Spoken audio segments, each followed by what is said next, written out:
document pursuant to Indiana Code, school safety plans, I&E. So just ask for adoption or updated plan.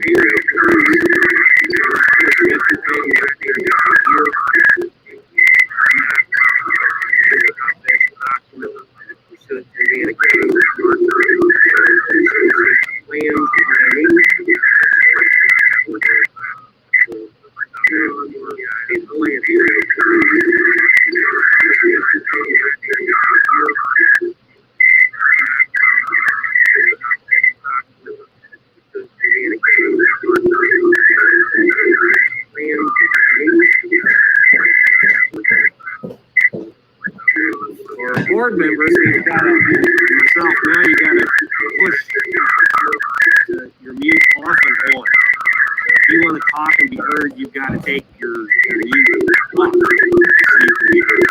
And when you're done talking, you can mute yourself. So we'll all get good, and I'll have Katie kind of watch and say, hey, he's not talking, but he's on mute. And we'll all get better. That's what I would do. Exhibit C. Exhibit C, what I'm asking the board to do is just adopt Exhibit for the 2020-2021 school year. Exhibit C contains those coaches and their contract links and their salary amounts. So basketball coach and girls, basketball coach, boys and girls, that is only recognizing the MOU. Updating what he's already done. So there's nothing new about those two items. On football, that contract has run out.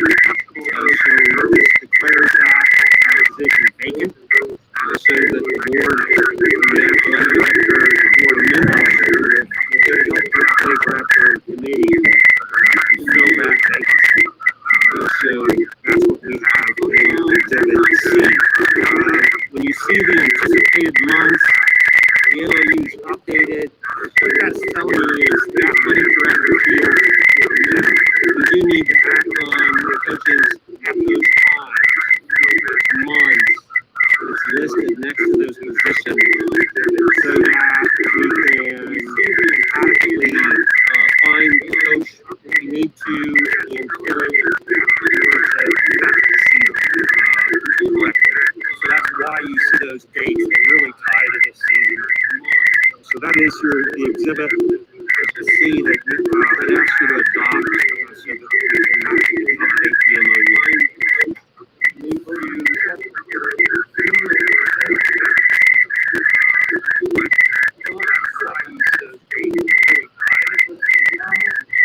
So that is the exhibit.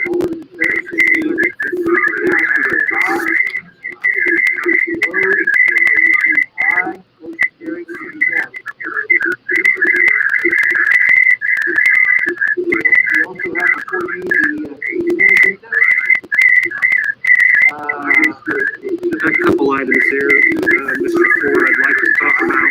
So, pretty thin consent agenda. 2 items on there. Just recognize the reality that we're in the business office. Very difficult loss. I know we had a number of folks attend the celebration of life. A couple of those who were able to go when Serena Morris passed away. So, 2 items on there.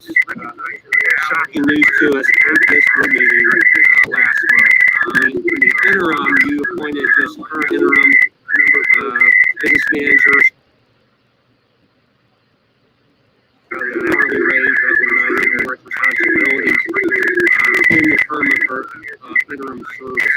And then we do have a lot of everyone in the business office in a new position. Amy, Irene, to Shannon, and it's just not to mention COVID on top. So there are control, highly technical accounting software. Shannon's not done. Violet Current did the job. Irene is willing to come back after duty hours and work with Shannon. Shannon's no longer hourly. There's not overtime involved in this when you adopt this MOU, make sure that she is. So no doubt, in the interest of the district, to recognize reality here, that is the business office is certainly disrupted by the untimely and unfortunate passing of this.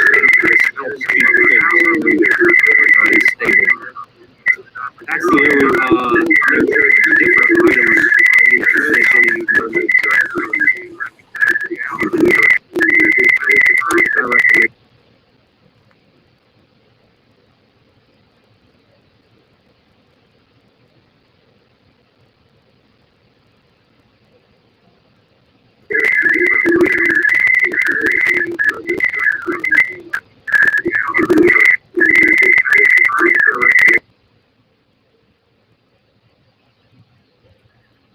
Shannon will take over here with the business manager's report, and if she could, didn't get you fired up. Katie, can you work with her on that? What I can do is go ahead and what if I just Shannon will take over here with the business manager's report, and if she could, now I think my name is right there. I was just going to say it would be an unusual picture. What I can do is go ahead and take over here with the standards report. Now I can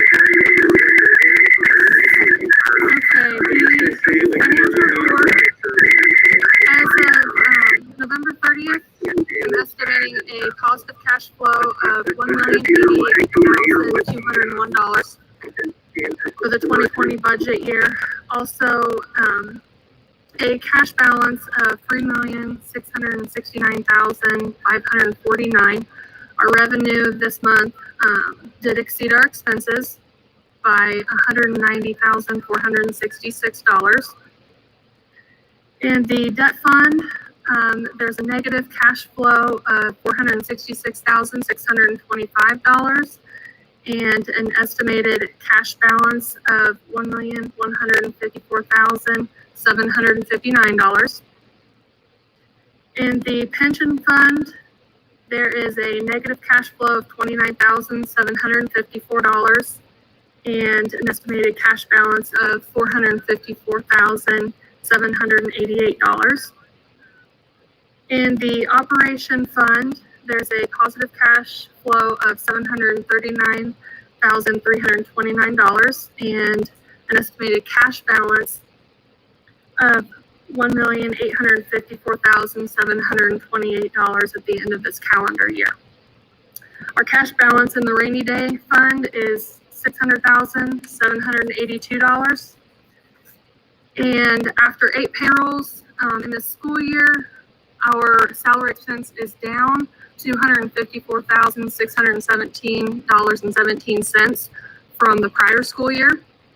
We are still incurring additional expense due to extra COVID cleaning, but we're trying to use as much CARES money as we can to cover those expenses.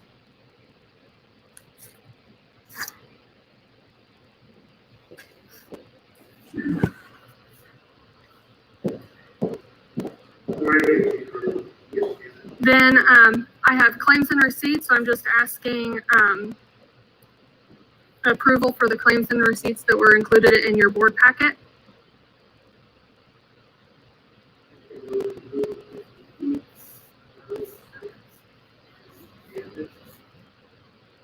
Questions or comments? Then all those in favor, signify by saying aye. Aye. Those same.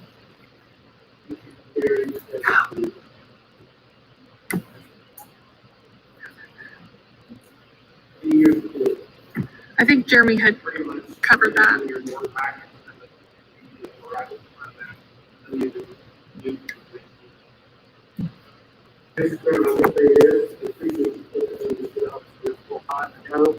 And appreciate your willingness and ability to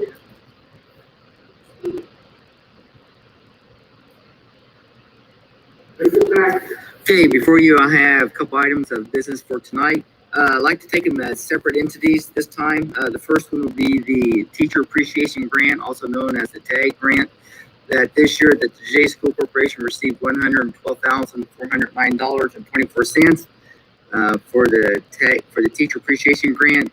Teachers that received a RISE rating of either a 4 or a 3 in their summative RISE evaluation for the school year of 1920 will receive a additional stipend on their pay. It'll be a separate paycheck received this month. And seeking approval for this grant.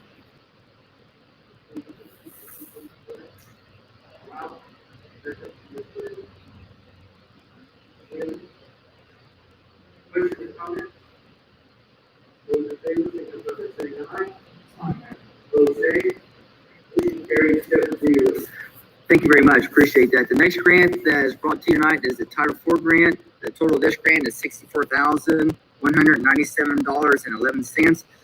There are a variety of areas within this grant that are specified. One is to support a well-rounded education. Letter B, this B area is to create safe and healthy schools. And the letter C area is to effectively utilize technology within the schools as well. This is a grant that is used among the whole corporation, just not in the elementary. At Title IV, it is a federal grant. Seeking approval for this one as well.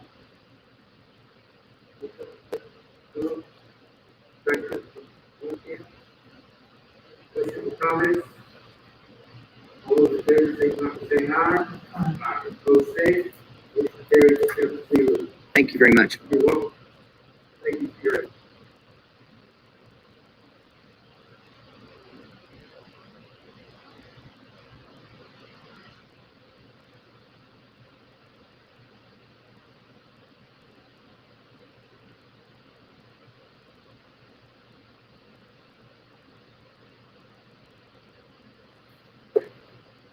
Work is a little worry, I think.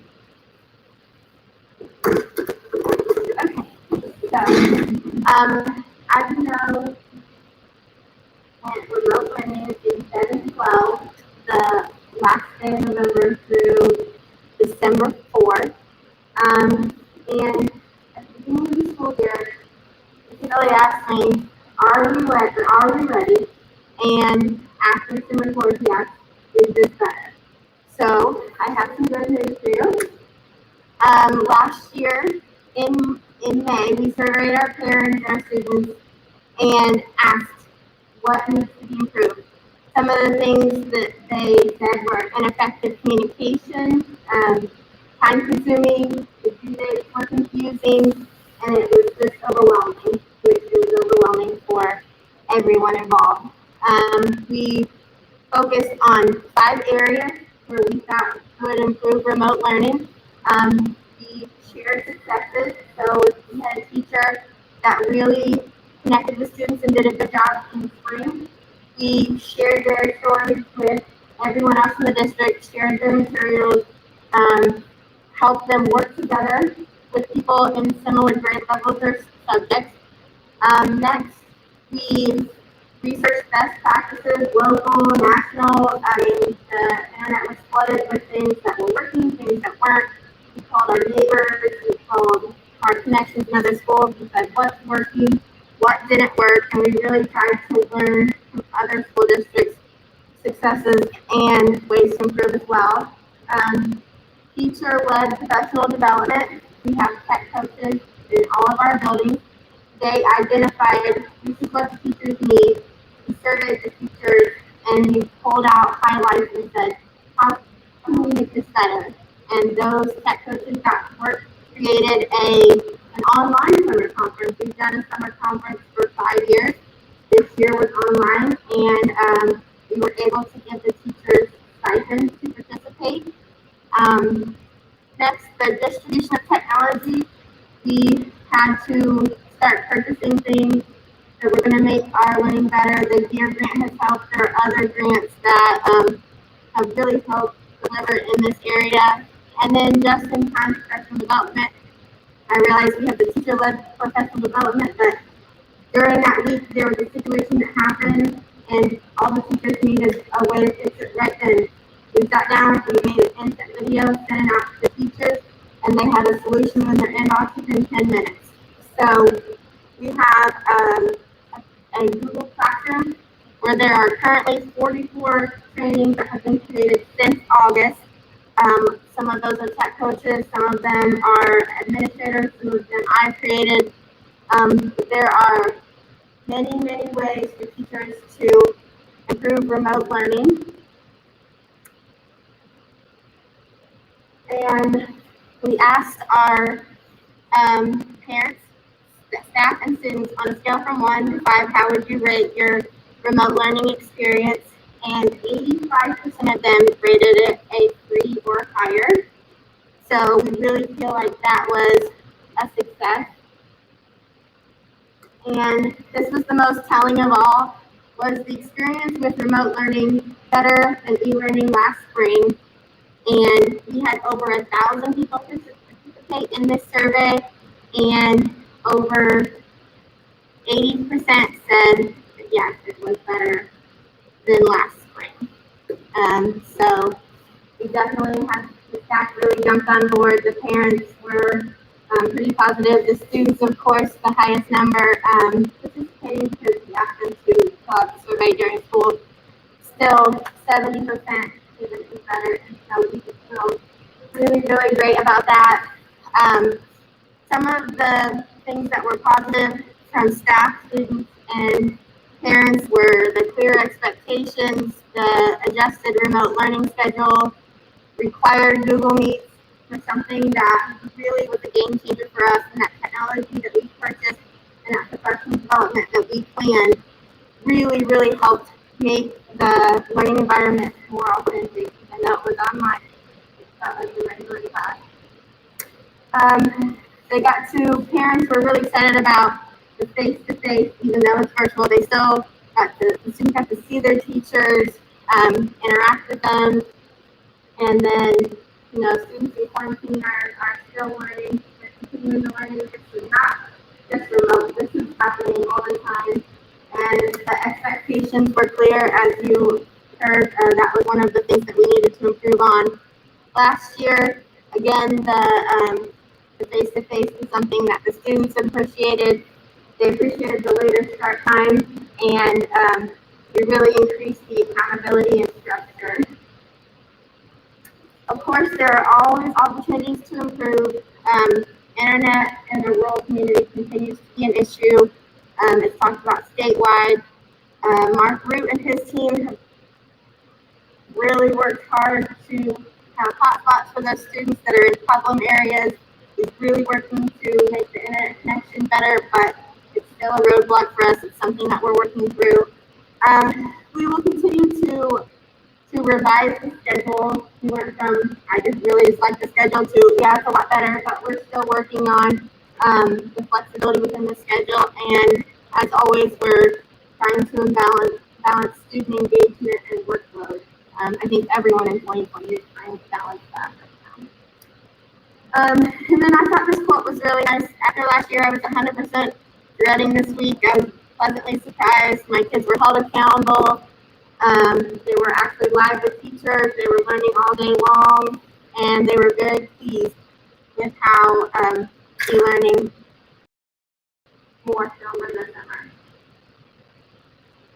Okay, and I just wanted to share with our areas of success that's on your sheet that's in front of you. We had clear expectations, so ineffective communication went to clear expectations. Time consuming was now listed as the schedule was adjusted. Overwhelmed, I think the face-to-face interactions helped, and the accountability and structure really helped with the due dates. So, do you have any questions? Let me know. And that's the remote learning update.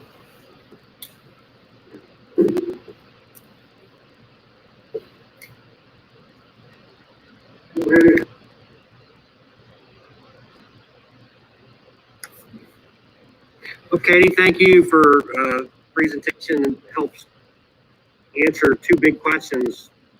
Were we ready, and was this better? There's no better way to know that than just asking. the teachers, the parents, and the kids. So still more to do, I'm sure, but definitely remote learning is not quite what we knew e-learning to be, I suppose. We've all gotten better. I think we're challenging the staff and the leadership at the schools to keep supporting those kids in quarantine. I know we don't have as many as we once did, but if it's your kid in quarantine, then it's pretty darn important you get the best experience you can get. So I'm asking teachers to take these tools, make them fit and apply, post your lessons with a video, so kids that aren't there can at least watch it. With the internet challenges, she talked about one thing she did not mention, which was kind of cool, was we opened up the school. I believe we did this. We let kids come in to the junior, senior high that did not have internet, and we made sure transportation was aware of that, so that if they just had no internet, they could get it. So it's not like it was in the spring when we were told we could not have kids in the building. We have students with special needs that needed that. So those kids that needed those services got them.